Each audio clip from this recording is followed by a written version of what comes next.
नमस्कार बच्चों, आज हम मंजरी इस पाठ्य पुस्तक से पाठ क्रमांक 6 पढ़ने जा रहे, जिसका शीर्षक है शाप मुक्ति। शाप मुक्ति इस पाठ का यह सेशन क्रमांक पहला है। पाठ की शुरुआत करने से पहले हम इस पाठ के लेखक के बारे में संक्षिप्त परिचय जान लेते हैं। शाप मुक्ति इस पाठ के लेखक है रमेश उपाध्याय।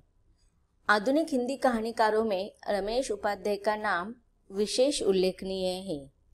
इनका जन्म 1 मार्च 1942 को एटा जिले के बधारी गांव में हुआ था। इन्होंने पहले साप्ताहिक हिंदुस्तान तथा नवनीत में उपसंपादक का कार्य किया। इस समय ये व्यावसायिक अध्ययन महाविद्यालय दिल्ली विश्वविद्यालय में शिक्षण कार्य कर रहे हैं। शेष इतिहास नदी के साथ बदलाव से पहले इनके प्रसिद्ध उपन्यास तथा पेपरवेट नाटक विशेष उल्लेखनीय है। तो बच्चों, यह हुआ लेखक रमेश उपाध्याय, इनका जीवन परिचय जो आपके पाठ्य पुस्तक में ही दिया है। अगर आपको इनके बारे में विशेष जानकारी हासिल करना है विस्तार से विस्तृत रूप में, तो आप गूगल पर सर्च कर सकते हो। अब हम पाठ की तरफ बढ़ते हैं। पाठ क्रमांक 6 शाप मुक्ति। इस पाठ के लेखक हैं रमेश उपाध्याय जी। प्रस्तुत कहानी में कहानीकार ने डॉक्टर प्रभात के माध्यम से अपराध बोध तथा प्रायश्चित स्वरूप मानव सेवा का व्रत लेने का चित्रण किया है।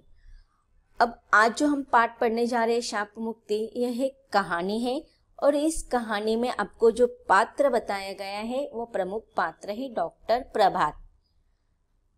और डॉक्टर प्रभात के माध्यम से इस पाठ में उन्होंने अपने बचपन में जो अपराध किया था उस अपराध के बोध के कारण वह प्रायश्चित लेना चाहते हैं। जब उनको अपने अपराध का बोध होता है, अपने गुनाह का बोध होता है, तो वह प्रायश्चित करना चाहते हैं और उसके प्रायश्चित स्वरूप वह अपने आगे के जीवन में मानव सेवा करने का व्रत लेते हैं।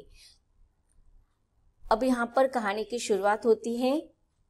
मैं बूढ़ी दादी की आंखों का इलाज कराने दिल्ली के एक बड़े प्रसिद्ध नेत्र चिकित्सक डॉक्टर प्रभात के पास गया। अब देखिए यहाँ पर लेखक में यहाँ पर किसके लिए कहा गया है, लेखक ने अपने बारे में कहा है। अब लेखक की जो दादी थी वो बूढ़ी थी और आप लोगों को पता होगा कि जब उम्र हो जाता है तो उम्र के अनुसार बहुत सारी परेशानियां बीमारियां लग जाती है, तो उसमें एक आंखों की बीमारी भी लगती है। लेखक की जो बूढ़ी दादी है उनको आंखों का इलाज कराना था, इसलिए लेखक दिल्ली के एक प्रसिद्ध नेत्र चिकित्सक का अर्थ होता है कि आंखों का डॉक्टर। यहाँ पर प्रसिद्ध नेत्र चिकित्सक है जिनका नाम है डॉक्टर प्रभात। तो लेखक अपने बूढ़ी दादी को आंखों का इलाज करने के लिए किसके पास लेकर जाते हैं, तो दिल्ली के बहुत ही बड़े मशहूर प्रसिद्ध नेत्र चिकित्सक है और उनका नाम है डॉक्टर प्रभात। लगभग दृष्टिहीन हो चुकी दादी को सहारा दिए जब मैं डॉक्टर प्रभात के कमरे में पहुंचा तो उन्होंने मुस्कुराते हुए दादी का स्वागत किया। आओ आओ दादी अम्मा, कहा क्या तकलीफ है। अब देखिए यहाँ पर लेखक ने अपने दादी के बारे में परिचय भी दिया है और डॉक्टर प्रभात के बारे में भी वह बता रहे कि उनका स्वभाव कैसा है। कि डॉक्टर ने जैसे ही लेखक और उनकी दादी जाते हैं उनके कमरे में डॉक्टर प्रभात के, तो उन्होंने मुस्कुराते हुए दादी का स्वागत किया और उनसे पूछने लगे कि आपको क्या तकलीफ है। कोई तकलीफ नहीं बेटा, बस बुढ़ापे की मारी हूँ, बुढ़ापे में नज़र कमज़ोर। डॉक्टर प्रभात ने दादी का स्वागत किया अपने कमरे में और उनसे पूछा कि क्या तकलीफ है। कोई तकलीफ नहीं बेटा, बस बुढ़ापे की मारी हूँ, बुढ़ापे में नज़र कमज़ोर हो जाती है। पर मैं तो आंखों का डॉक्टर हूँ दादी अम्मा, बुढ़ापे का इलाज मेरे पास कहाँ, डॉक्टर प्रभात ने हंसते हुए कहा। अब देखिए, इन संवादों से हमें पता चल रहा है कि डॉक्टर प्रभात जो थे वह प्रसिद्ध नेत्र चिकित्सक होने के बावजूद भी अपने मरीजों से वो हंसते हुए मुस्कुराते हुए बातें करते थे, अर्थात उनका स्वभाव हमें पता चल रहा है कि मिलनसार और हंसमुख था। मेरी दादी भी कम विनोदी स्वभाव की नहीं, कहने लगी कोई बात नहीं बेटा, तुम आँख का ही इलाज कर दो, बुढ़ापे का इलाज तो भगवान के पास भी नहीं है। यह सुनकर डॉक्टर प्रभात हंस पड़े और दादी से बात करते हुए उनकी आंखों की जांच करने लगे। उन्होंने विस्तार से कई उपकरणों और यंत्रों की सहायता से दादी की आंखों की जांच की। बीच बीच में बातचीत और हंसी मजाक भी करते जाते थे। तो यहाँ पर देखिए, लेखक ने अपनी दादी का इलाज करते समय डॉक्टर प्रभात ने किस प्रकार से बूढ़ी दादी का जांच पड़ताल की, नए उपकरणों के साथ, यंत्रों के साथ आंखों का जांच की गई, इसका वर्णन किया है। बीच में डॉक्टर प्रभात जो थे अपने लेखक की दादी के साथ बातचीत भी कर रहे थे और थोड़ा हंसी मजाक भी कर रहे थे। मैं चुपचाप बैठा डॉक्टर प्रभात की ओर देख रहा था। पहले तो मुझे उनकी हंसी ही कुछ जाने पहचाने लगी थी, फिर ध्यान से देखने पर उनका चेहरा भी कुछ परिचित सा मालूम हुआ। अब देखिए, यहाँ पर लेखक जो थे वो किसी गांव में रहते होंगे और अपनी बूढ़ी दादी के इलाज के लिए, आंखों के इलाज के लिए वो दिल्ली आए थे। और जब डॉक्टर प्रभात से उनकी मुलाकात होती है, उनका वो हंसी मजाक का स्वभाव देखते हैं तो उनकी हंसी उनको कुछ जाने पहचाने लगने लगती है। लेकिन ध्यान से देखने के बाद उनको ये भी महसूस होता है कि उनका चेहरा जो है वह भी उनसे कुछ परिचित मालूम होता है। लेकिन याद नहीं आ रहा था कि मैंने इन्हें पहले कहाँ देखा है। आखिर जब उन्होंने दादी की आंखों की पूरी जांच कर ली तो मैंने पूछ ही लिया, आप कहाँ के रहने वाले हैं डॉक्टर साहब। अब लेखक को डॉक्टर प्रभात कुछ जान पहचान वाले लग रहे थे, लेकिन याद नहीं आ रहा था कि उन्होंने उनको पहले कहाँ देखा था, कब कहाँ पर उनकी मुलाकात हुई थी। अब जब बूढ़ी दादी की डॉक्टर प्रभात ने पूरी जांच पड़ताल कर लिया, आंखों की पूरी जांच करने के बाद लेखक ने डॉक्टर प्रभात से पूछ ही लिया कि आप कहाँ के रहने वाले हो। अभी हम भी, बहुत सारे लोगों का स्वभाव होता है, कभी कभी हम किसी से बातचीत करते हैं तो उनको पूछते हैं आप कौन से गांव से हो, आप कहाँ के रहने वाले हो। ये सारे सवाल हम भी पूछते रहते हैं, तो ये मनुष्य का स्वभाव होता है। तो वैसे ही लेखक ने भी उनको पूछ लिया, इलाहाबाद का हूँ। क्यों? अरे हम भी इलाहाबाद के ही हैं। दादी मुझसे पहले ही बोल उठी। अच्छा, बड़ी खुशी हुई। डॉक्टर प्रभात ने सचमुच खुश होकर पूछा, इलाहाबाद में कहाँ रहते हैं आप लोग? अब देखिए, डॉक्टर के पास कोई मरीज आए हैं, उनमें बातचीत हो रहे और बातचीत से पता चलते हैं कि वे एक ही शहर के हैं। तो इलाहाबाद, दोनों डॉक्टर प्रभात और लेखक और उनकी दादी भी इलाहाबाद की थी। जब जैसे ही दादी के द्वारा पता चलता है तो डॉक्टर प्रभात जो खुश हो जाता है। हम भी होते ना, कोई हमारे गांव के या हमारे शहर से कोई अनजान व्यक्ति हमसे मिल जाता है तो हमें बहुत आनंद होता है और फिर आपस में चर्चा हमारी और भी बढ़ जाती है। तो वैसे ही डॉक्टर प्रभात भी खुश हो गए और वह आगे और भी सवाल पूछने लगे कि इलाहाबाद में आप कहाँ रहने वाले लोग हो। दादी ने जो ही हमारे इलाहाबाद वाले घर का पता ठिकाना बताया, डॉक्टर प्रभात ने मेरी तरफ देखा और अचरज भरी प्रसन्नता से बोले, अरे तुम बब्बू तो नहीं हो? और तुम मंटू? हाँ भाई, मैं मंटू ही हूँ। वाह वाह यार, तुम खूब मिले। तुम तो शायद जब दूसरी या तीसरी कक्षा में पढ़ते थे तभी अपने परिवार के साथ दिल्ली चले आए थे, है ना? वाह, मुझे तो स्वप्न में भी आशा नहीं थी कि जीवन में फिर कभी तुमसे भेंट होगी। सच बड़ी खुशी हुई तुमसे मिलकर।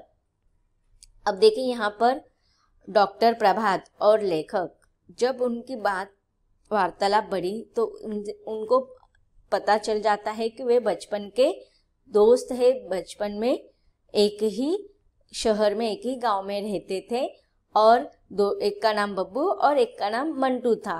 अब डॉक्टर प्रभात का नाम मंटू है। अब देखिए वो कहते हैं कि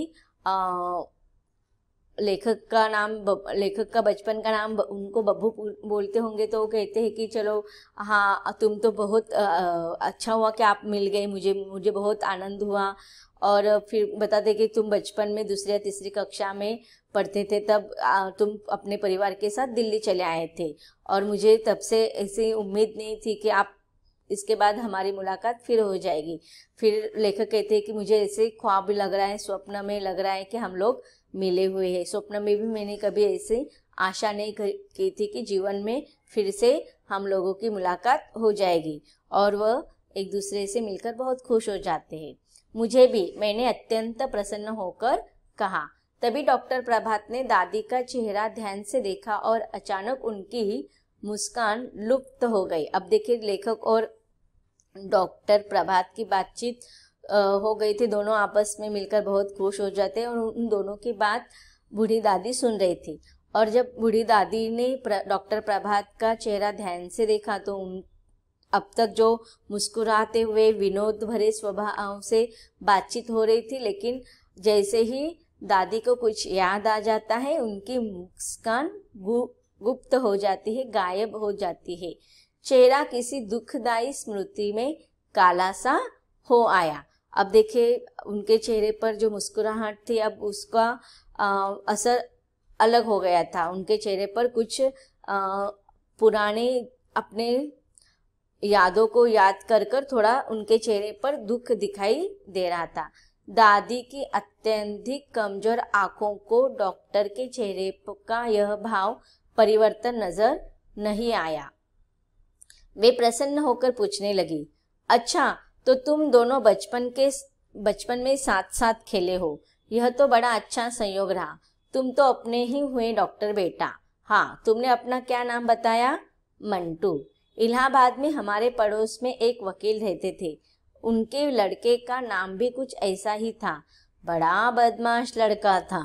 अब दादी को भी कुछ याद आ गया। उन्होंने कहा कि वकील हमारे यहाँ पड़ोस में रहते थे, उनका बेटा का नाम भी मंटू था, लेकिन वो स्वभाव से बहुत ही बदमाश था। डॉक्टर प्रभात ने कोई उत्तर नहीं दिया। क्यों नहीं दिया? क्योंकि अभी वो दादी ने जिसके बारे में कहा तो वो कौन थे? डॉक्टर खुद थे, वो मंटू थे। वे सहसा बहुत गंभीर हो गए। दादी के लिए दवाई का पर्चा लिखते हुए उन्होंने कहा, ये बातें फिर कभी होंगी दादी अम्मा। बाहर और भी कई रोगी इंतजार कर रहे, मैं तुम्हारी दवाई लिख रहा हूँ, बाजार से मंगवा लेना और दिन में 3 बार आंखों में डालती रहना। फिर अगले सप्ताह आज के ही दिन आ जाना। अब देखिए प्रभात को अपने बचपन की कुछ स्मृतियां याद आ गई। दादी के द्वारा जब उनको अपने ही बारे में सुना कि वो थोड़े बदमाश थे, तो थोड़ा उनका जो चेहरा था वो गंभीर हो गया। और फिर दवा कागज पर पर्चे पर कुछ लिखते हुए उन्होंने कहा कि चलो अभी दादी अम्मा ये बात हम जो मिले हैं अभी, ये हमारी बातें बाद में भी हम कर सकते हैं, क्योंकि अन्य रोगी भी बाहर बैठे हुए हैं, वो भी मेरा इंतजार कर रहे हैं। तो वो दादी को पर्चे पर दवाई लिख कर देते हैं और कहते हैं कि आप इसे बाजार से मंगवा लेना और आंखों में कितनी बार कैसे डालना है ये बताते हो, और फिर कब आना है आपको मिलने के लिए, अगले सप्ताह में आज ही के दिन आना है। इस प्रकार का उनको इंस्ट्रक्शन दे दिया। तुम्हारी आंखों का ऑपरेशन करना होगा, घबराना मत, ईश्वर ने चाहा तो तुम्हारे आंखें अच्छी ही हो जाएगी। अब देखिए यहाँ पर डॉक्टर प्रभात ने बूढ़ी दादी के आंखों का इलाज करने के लिए कुछ दवाई लिख कर दी थी आंखों में डालने के लिए, और उनको सलाह भी दी थी कि आपका ऑपरेशन करना पड़ेगा, लेकिन घबराने की ज़रूरत नहीं। अभी दादी की आंखें बहुत कमज़ोर हो चुकी थी बुढ़ापे के कारण, तो उनको कुछ दिखाई नहीं दे रहा था अच्छे से। तो डॉक्टर प्रभात उनको आश्वासन देते हैं कि घबराने की ज़रूरत नहीं है, ईश्वर ने चाहा तो ऑपरेशन के बाद आपकी आंखें अच्छी हो जाएगी। तो बच्चों, अब तक हमने देखा कि लेखक अपनी बूढ़ी दादी को डॉक्टर प्रभात, जो दिल्ली के प्रसिद्ध नेत्र चिकित्सक है उनके पास लेकर आते हैं और बातचीत के दौरान उनको पता चलता है कि वे उनके बचपन के ही साथी हैं। अब आगे डॉक्टर प्रभात दादी के आंखों को ठीक कर पाते हैं या नहीं, उनका ऑपरेशन होता है या नहीं, या कहानी में आगे क्या होने वाला है, इसके बारे में हम विस्तार से पढ़ेंगे, लेकिन इसके अगले सेशन में। धन्यवाद।